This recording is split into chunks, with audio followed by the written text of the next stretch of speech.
With Porsche celebrating its 75th anniversary this year, EA and Criterion are marking the occasion with the Need for Speed Unbound Volume 4 update. With new cars, link-ups, unlockables and a dedicated Porsche playlist, there seems to be a lot to be jubilant about. So does the Need for Speed Volume 4 update feel like a celebration, or does it leave you feeling a little underwhelmed? I'm Mark from RacingGames, and let's find out. The highlight of Need for Speed Unbound Volume 4 is undoubtedly the new Porsche playlist. The Kennedy test track has been refitted to celebrate the anniversary with Porsche 75 branded murals, billboards and flags. The test track is the home of the brand new Porsche Unleashed playlist.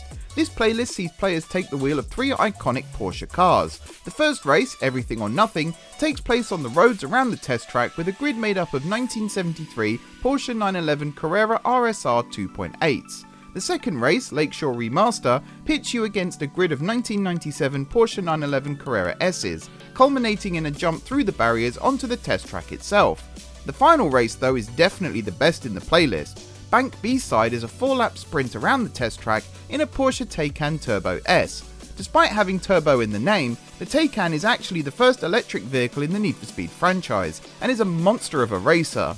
With a 0 to 60 mph time of just 2.7 seconds, you'll fly off the line even without the Nitros boost. Speaking of boosts, as this is an electric vehicle, the traditional boost symbol on the HUD has been replaced with a battery, a neat little detail. Both the 1997 Porsche 911 Carrera S and the Porsche Taycan Turbo S are new to the game as part of the Volume 4 update. Completing the Porsche Unleashed playlist 3 times unlocks the Taycan Turbo S for purchase, whilst reaching Speed Pass rank 50 unlocks the 911 Carrera S. It's not just the Porsche Unleashed playlist that's new in Volume 4 however. 7 new link-up locations have been added to Lakeshore City as part of Volume 4. Including the Kennedy test track and Griffith construction, these new locations offer more variety when completing the link-up challenges. The ability to quick route to the next link-up has also been added, as has the ability to teleport to select locations. That's right, fast travel is finally in Need for Speed Unbound.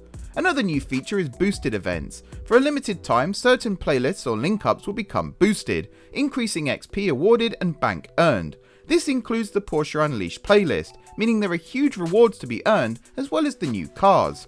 Also new are Gauntlet playlists. Featuring 4 races per playlist, the heat level increases with each race, with more cops on your tail every time you cross the finish line. The real challenge though is the fact that your damage does not repair between races. This means you have to seek out gas stations whilst racing to repair your ride.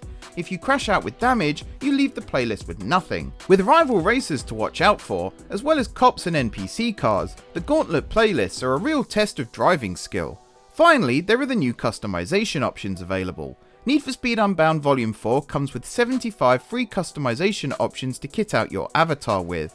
There are also new parts for your cars, including a neat transparent rear bumper showing off the engine in the rear. So these all sound like great new features for Need for Speed Unbound. However, Volume 4 does still feel a little lacking. It's disappointing to see only 2 new Porsches come to the game, especially in an update meant to celebrate the history of the manufacturer. The Kennedy test track does look impressive decked out in Porsche 75 iconography, but there still could have been more to show off the history of Porsche. Plus, this is a multiplayer-only celebration. None of the new features apply to solo play, and that's a real shame. Bringing back the main voice actors to record some new lines about Porsche for the main story would have been a nice tribute, or maybe even a new Porsche exclusive race as part of the main story. Then there is the Premium DLC Volume 4 Customs Pack.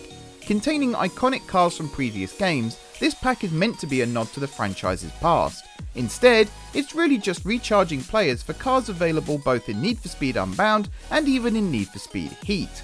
This has already generated a lot of hate amongst the fanbase, with prominent Need for Speed YouTuber Black Panther urging fans not to buy the DLC. Overall, the Need for Speed Unbound Volume 4 update feels like a genuine attempt to add new content to the online experience, but ultimately falls just short. The new link-ups are fun to experience the first time, but very quickly feel repetitive. The Porsche Unleashed playlist is exactly the same, fun the first time, but monotonous each time after. The fact you have to play through the playlist 3 times to unlock the Taycan shows more playlists should have been created to celebrate the true history of Porsche. All in all, Volume 4 is a muted celebration of Porsche. saved only by the innovative Gauntlet playlists and the eventual introduction of a fast travel system. What do you make of the Volume 4 update to Need for Speed Unbound? Let us know down below, and be sure to like and subscribe for all news and updates from Lakeshore City. For now though, thanks for watching.